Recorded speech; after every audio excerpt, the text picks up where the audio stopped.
Welcome to the Powerfully You podcast, where we turn our pain into power. I'm your host, Shareatha. I help emotionally wounded, spiritually curious people heal from trauma and reclaim their voice so that they can stop people pleasing, start living their truth, and be powerful. Today's Powerfully You moment is for those of us who've ever been strong for so long we forgot what it's like to be held. For the ones who've learned how to survive but are still figuring out how to live.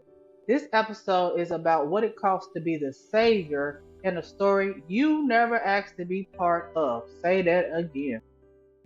What if the patterns you hate the most, your people pleasing, your silence, your need for to control, were never flaws, but survival strategies? What if the things that are draining you now once kept you safe? Let's be honest. Most of us who learned to survive did so without a roadmap. We were children navigating emotional minefields. We adapted quickly because we had to, not because we wanted to. But survival has its cost.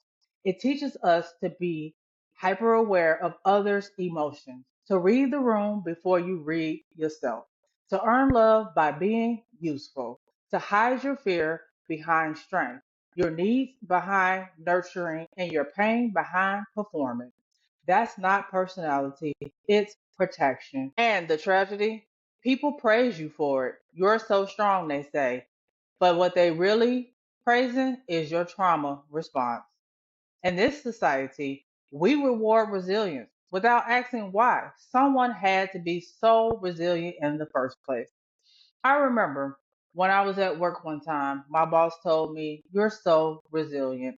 And when she said that, I was so angry inside because it was like she didn't know how much I had been through.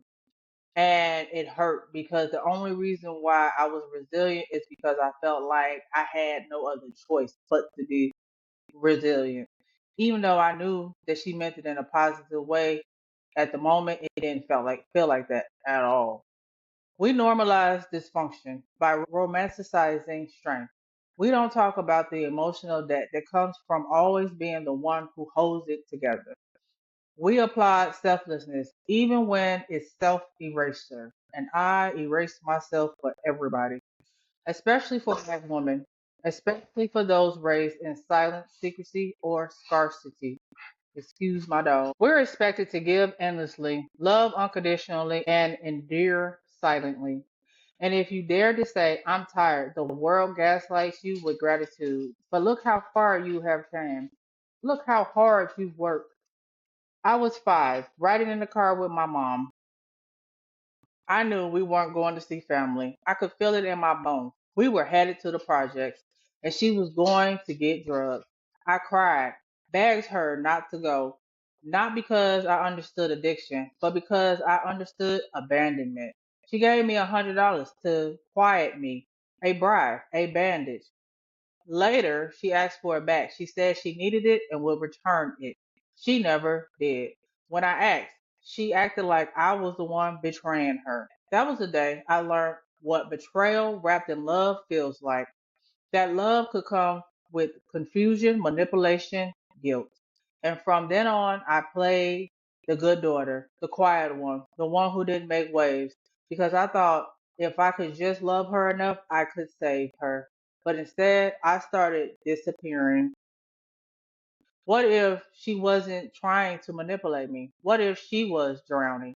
What if her addiction made her incapable of seeing me clearly? And here's where it gets complicated. Understanding that doesn't erase the wound. Knowing someone's pain doesn't mean we need to carry it. But as kids, we don't know the difference. We just want our parents to choose us over the pain, and we'll do anything to stop the pain. Fast forward to adulthood, and suddenly I'm choosing emotionally unavailable people everywhere in my life. I'm ignoring red flags because I want to believe in potential. I could see the best in everybody in my life, and they could have red flags glaring in my face. I'm betraying myself to be chosen by people who are never going to choose me. Sounds familiar? That's not weakness, it's pattern recognition. My nervous system got trained to feel safe in chaos. So peace, real intimacy, stability, it didn't feel trustworthy. It felt foreign. We talk a lot about why people stay in toxic relationships, but not enough about how those relationships often feel like home when home was chaotic as hell. So I want to ask you, when did you first learn that love might hurt? When did you last feel betrayed by your own choices? What role did fear play in who you became? Maybe it wasn't your mother. Maybe it was a father who never showed up, a partner who praised your strength but never offered support, a boss who kept taking advantage of your can do attitude, a society that taught you to earn rest only after burnout. Here's what I've come to understand. I survive by being small, agreeable, and selfless. But healing requires something different. It requires boundaries, self trust, the courage to disappoint others, to stay loyal to yourself. And it is so hard because you are so used to being loyal to everybody else but yourself. You don't owe anyone your exhaustion. You don't have to be the strong one forever. It's safe to outgrow survival. Thank you for sharing this space with me. If this episode hit a nerve, that's okay. Truth tends to do that. If it moves you, take a moment and like, subscribe, or share it with someone who's tired of being strong all the time. Trust me, I understand. Until next time, stay soft, stay honest, and above all, stay powerful.